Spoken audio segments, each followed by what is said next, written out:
Hello students, in this lesson wastewater story, we will learn what is wastewater and how this wastewater is treated before releasing into the river. Students, all of us use water in our homes and make it dirty. Dirty? You are surprised? Yes, the water which is rich in lather mixed with oil, black brown water, and that goes down the drain from sinks, showers, toilets, laundries is dirty and it is called wastewater. You know students, the 22nd March is celebrated as World Water Day. So, on 22nd March 2005, the General Assembly of United Nations proclaimed the period 2005 to 2015 as the International Decade for Action on Water for Life. All efforts made during this decade to reduce the number of population who do not have access to safe drinking water. Now students, what is sewage? So sewage is wastewater released by homes, industries, hospitals, offices and other users. It also includes the rainwater that has run down the street during a storm or a heavy rain. Water that washes off road and rooftop carries harmful substances with it. So sewage is a liquid waste. Now, what is the composition of sewage? The sewage is made up of organic impurities like human feces, animal waste, oil, urea, pesticides, and inorganic impurities like nitrates, phosphates, metals. Some nutrients also like phosphorus and nitrogen. Bacteria such as Vibrio cholerae which cause cholera in us and Salmonella typhi which causes typhoid and other microbes also such as protozoans which are responsible for causing dysentery. So now students, let us start this journey. Before starting this journey, let us learn about 2-3 words. First one is sewers. So sewers are the pipes which are coming from the home or from the public building which brings wastewater out of them. Sewerage system. Sewerage system is the network of the pipes which you are able to see, the different pipes which are coming from the different sources. So this will form a network that is called sewerage system. Manhole. Manhole is a covered vertical hole in the ground, pavement or road above the underground sewer pipeline through which a worker can go down up to the sewer pipes for inspection or cleaning. So students, now we are starting with the wastewater treatment plant. The treatment of wastewater involves physical, chemical and biological processes which remove physical, chemical and biological matter that contaminates the wastewater. Now, first process in this wastewater treatment plant is the water is passed through the bar screen. Large objects like racks, sticks, can, plastic packets, etc. are removed from the wastewater. Second one, the water then goes to grit and sand removal tank. The speed of the incoming water is decreased to allow sand, grit, pebbles to settle down. In the third chamber, the water is then allowed to settle in a large tank which is sloped towards the middle. Solid-like phases settle at the bottom and are removed with the help of a scraper. This is a sludge. A skimmer removes the floatable solids like oil and grease. Now, water so cleared is called clarified water.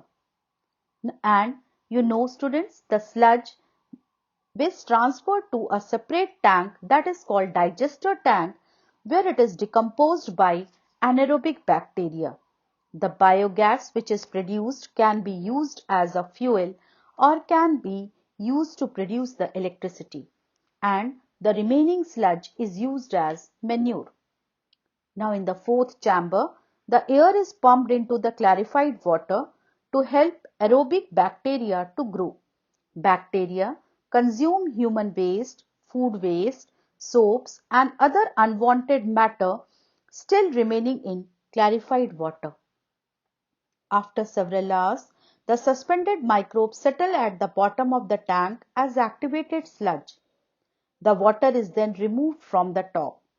The activated sludge contains about 97% of water. So water is removed by sand drying beds. The dried sludge is used as manure, returning organic matter and nutrients to the soil. Sometimes it may be necessary to disinfect this water with chemical like chlorine and ozone before releasing it into the distribution system. Now students, we will come to know about the better housekeeping practices. One of the ways to minimize or eliminate waste and pollutants at their source is to see what you are releasing down the drain. First thing we can do is cooking oil and fats should not be thrown down the drain. They can harden and block the pipes. Second thing, chemicals like paints, solvents, insecticides, motor oils, some medicines may kill the microbes that help purify the water. So we should not throw them down the drain. Third thing, use tea leaves, solid food remains, soft toys, cotton, etc. should not be thrown in the dustbin. These waste chokes the drain and they do not allow the free flow of oxygen, and this can hamper the degradation process. Now students, you know that sanitation is very closely related to the diseases. Poor sanitation and contaminated drinking water is the cause of large number of diseases. You know, a very large fraction of our people defecates in the open or on the dry river beds, on railway tracks, near fields, and many a timely directly in water. Untreated human excreta is a health hazard. It may cause water pollution, soil pollution. Both the surface water and the groundwater get polluted. Groundwater is a source for wells, tube wells, and springs. Thus, it becomes the most common route for waterborne diseases. They include cholera, typhoid, polio, meningitis, hepatitis, and dysentery. Now students, we are starting with the alternate arrangement for sewage disposal. To improve sanitation, low-cost on-site sewage disposal systems are being encouraged. For example, septic tanks. So septic tanks are suitable for places where there is no sewerage system, for hospitals, isolated buildings, or a cluster of 4 to 5 houses. Composting pits. They are self-sustained human waste disposal unit which is not connected to a sewer line or a septic tank. A composting toilet breakdowns and dehydrates human waste to compost. And the third one is chemical toilets. These toilets have limited storage capacity for human waste and needs to be emptied periodically. These are the toilets which use chemically treated reservoir located just below the toilet seats. So students, in our country, fairs are organized periodically. A large number of people participate in them. In the same way, railway stations, bus depots, airports, hospitals are very busy places. Thousands of people used to visit daily. Large amount of waste is generated here. It must be disposed of properly, otherwise epidemic could break out. The government has laid down certain standards of sanitation, but unfortunately they are not strictly enforced. However, all of us can contribute in maintaining the sanitation at public places. We should not scatter litter anywhere. If there is no dustbin in sight, we should carry the litter home and throw it in the dustbin.